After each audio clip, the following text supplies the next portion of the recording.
రాసేడేవంటే గిదేనేమో. జర పబ్లిక్ కు మంచి పనులు చేసి ఓట్లు అడిగితే కళ్ళు మూసుకొని వేస్తారు.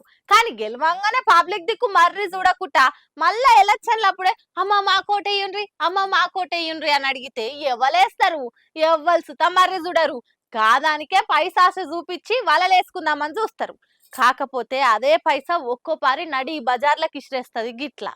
అయ్యో పాపం బండికి టక్కరైనట్టుంది కదా అని బాధపడే లోపట్నే సట్టం కళ్ళు గప్పి కథలు పడుతున్నారని తెలిసింది చూడుర్రి. తూర్పు గోదావరి అనంతపల్లి ఎర్ర కాల్వ కాడ ఓ లారీ పోయి టాటా ఏస్ బండిని గుద్దింది. ఏంబటే అది బోల్తా పడ్డది. ముచ్చట తెలవంగానే కానిస్టేబుల్ టక్కరైన కాడికొచ్చి చూస్తే అస్సలు కథ బయటపడ్డది. బోర్ల పడ్డ టాటా ఏసి దోలాడితే తౌడు బస్తాల నడుమ మొత్తం 7 బాక్సుల పైక మూట గట్టి దాటిస్తుర్రు. ఇక ఆఫీసర్లు వచ్చి టోల్ ప్లాజాల లెక్క పెడితే 7 కోట్లున్నాయట మొత్తం. బండి నడుపుతున్న డ్రైవర్ అన్నకు దెబ్బలు తాకినాయట. ఆయన దావఖాన్లా చేర్పించారు. అన్నకు మేల్కొచ్చినాక అసలు ఎవలది బండి, ఇన్నిగనం పైసలు ఏడికి తీసుకుపోతుర్రు, దీని వెనక ఎవరున్నారు, ఏం కథ అన్నది బయట పెడతామని పోలీసు వాళ్ళు అంటుర్రు.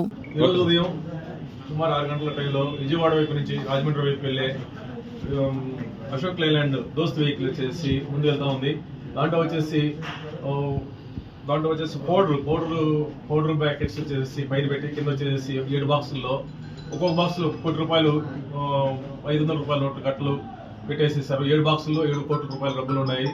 ఈ పైన వచ్చేసి మనం ఏదైనా చెక్ చేసినా కానీ తెలియకుండా వచ్చేసి పైన వచ్చేసి ఒక పౌడర్ చుట్టుపక్కల వేసేసి మధ్యలో పెట్టారు బాక్స్ ఈ డబ్బుల్ని. ఇవి వచ్చేసి వెనకాల నుంచి ఒక లారీ వచ్చేసి స్పీడ్ గా వచ్చేసి పడేసరికి ఒక బాక్స్ వచ్చేసి పౌడర్ బాక్స్ తో పాటు ఒక బాక్స్ వచ్చేసి డబ్బులున్న బాక్స్ వచ్చేసి కింద పడింది. హైవే మొబైల్ వాళ్ళు వచ్చేసి చూస్తే డబ్బులు ఉన్నట్టు కనబడితే వెంటనే ఫ్లైయింగ్ స్క్వాడ్ వాళ్ళకి ఇచ్చారు. తర్వాత మన సిఏ గారికి ఫోన్ చేశారు.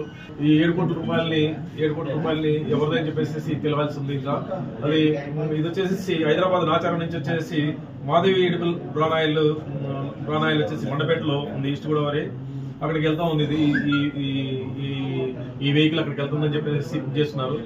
ఇది దీన్ని వచ్చేసి ఎంక్వైరీ చేసి ఎవరిదో ఏందో తెలుస్తామని చెప్పేసి తెలియజేస్తాం.